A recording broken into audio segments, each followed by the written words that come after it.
G'day folks, today we're having a look at Matchbox's Hawker Tempest.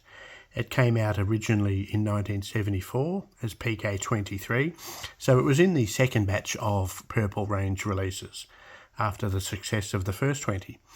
And it went through a number of iterations and box changes and all until the last Matchbox run of them in 1992. And I'm pretty sure that this one that we're looking at is one of those ones from 92. So it's a bit after I had stopped modelling the first time because I was 21 by then and I was way too cool for school. But I have since come back to it and have really enjoyed doing so. So this last release, the 92 one, was number 40023.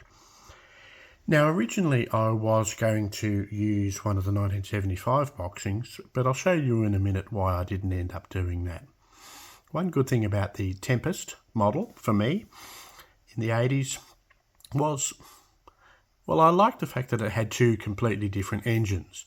You could improve your variety and range of aircraft on the shelf, and being able to do one with the inline engine as seen on the box here, or one with the radial engine as used elsewhere, gave a bit of variety. And the other thing, of course, as an Aussie, was we used the Sea Fury. Our naval fleet air arm used the Sea Fury after the Second World War, used them in Korea and through to later on in the 50s. If you paint it in the colours and you put some black and white stripes on it, it kind of is semi-passable. So I built 3 or 4 of those in that way, and they did some valuable service in my sealing Air Force for some years. So let's have a bit of a closer look. Now this is the one that I was going to have a look at, 1975 boxing with the evocative Roy Huxley artwork on the front there. But when I did my usual sort of look at the sides and the end, and then I turned it over, I saw that. Well, can't really see terribly well there, but all the parts are off it and some parts have been painted. So having bits everywhere, it wasn't really suitable for a bit of an in-box review, especially when you see what.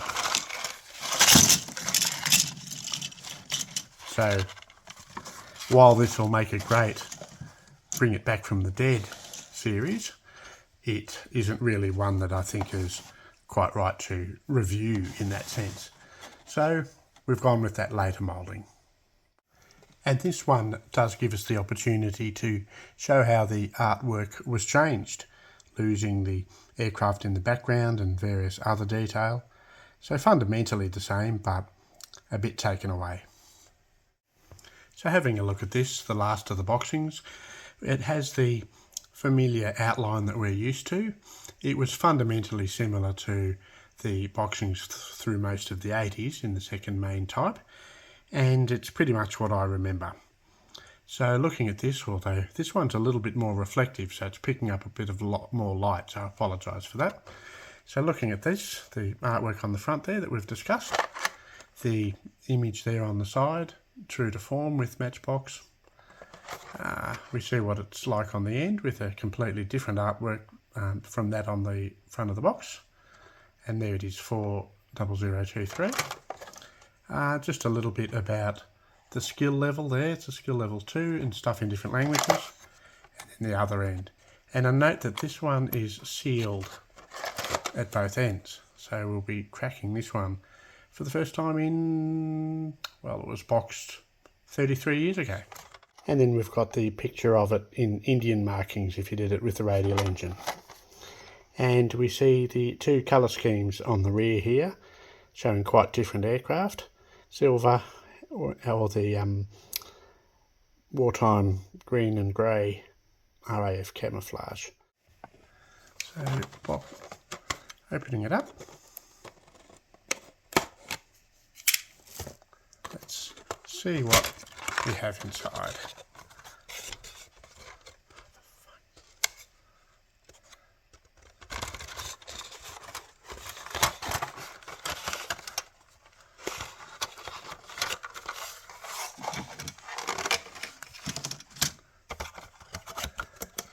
Let's have a look.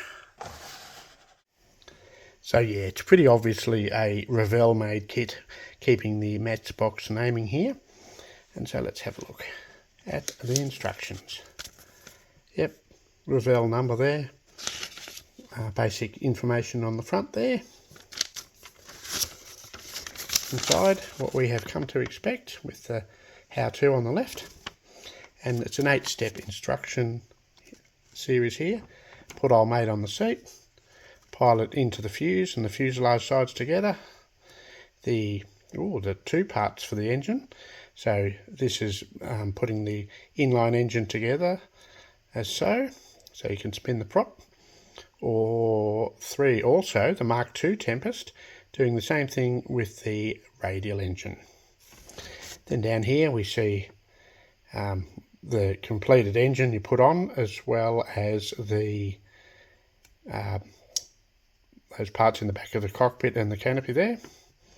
5 tail planes, 6 undercarriage, 7 put the wings together, and 8 all the fun bits. Put the undercarriage all on, the exhaust stubs for the inline engine one, and as usual it shows you how to do it with the undercarriage retracted, the wheels up, and a little bit more 90s style safety information. Paint listing here, how to do the decals, and then just the paint chart for the different parts and information in other languages. Now, I know I repeat myself a bit with these instruction steps, but I'm sure there are people out there who may only watch one of these videos. So that's the instructions. Now looking at the decals. Pretty much the same layout as it always was with the Tempest, with the Revell information, the printing in Germany up there. And it's interesting to compare it with the 1975 ones. The only real change is the slight layout of the Indian roundels there, but pretty much of a muchness. Looking at the transparency, the single one being the canopy here. Typical Matchbox on its own little moulding stems. Yeah, a bit chunky, but painted up okay.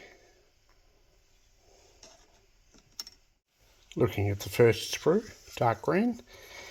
Fuselage sides, the cowlings for the 2 different engines, the prop, spinners, wheels, various other smaller components, pilot and seat.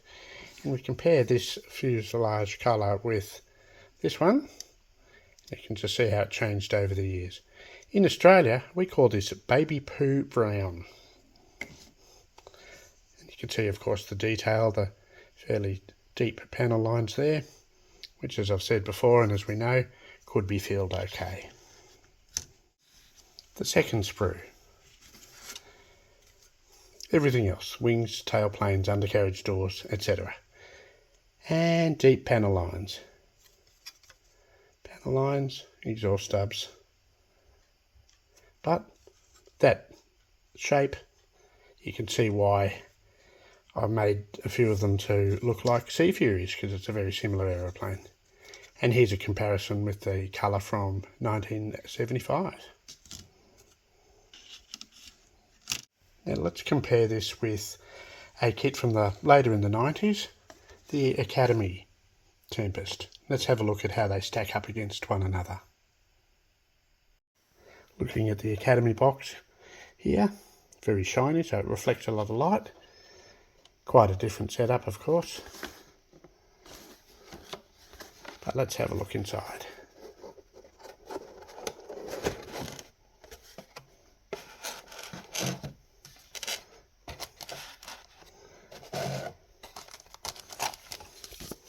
Multi-page instructions, really good paint guides there. Yeah, she's a big one, the instruction sheet's there. A lot more parts to put together and paint, reflecting several decades of changes in model development. Even gives you a picture of the sprue so you know what to expect, and then a fair bit of information on the front there. Now the sprues in a bag, which I've pre-cut. You get 3 this time. We get fuselage with a lot more subtle panel detail, smaller components, prop, various bits and bobs. Then we have the upper wings and undercarriage components and various other stuff. A lot more detail reflecting the advances in model design over 30 odd years, 20 years. And then the undersides of the wings, complete with a lot more detail in the undercarriage bays, drop tanks, bombs, exhaust stubs, tail planes. So the decals and the transparencies in one bag. A lot of detail in these decals, as you would expect.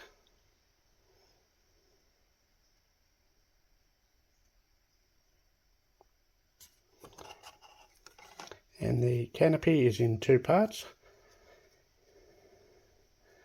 Landing lights and what looks like a gun sight. Pretty good. So you can see the different approaches taken, reflected in the detail. But both of these kits are fun to build. So thank you for joining me again. It's always good to be able to share these things, and I'm always open to suggestions about what else might be of interest. Cheers, folks.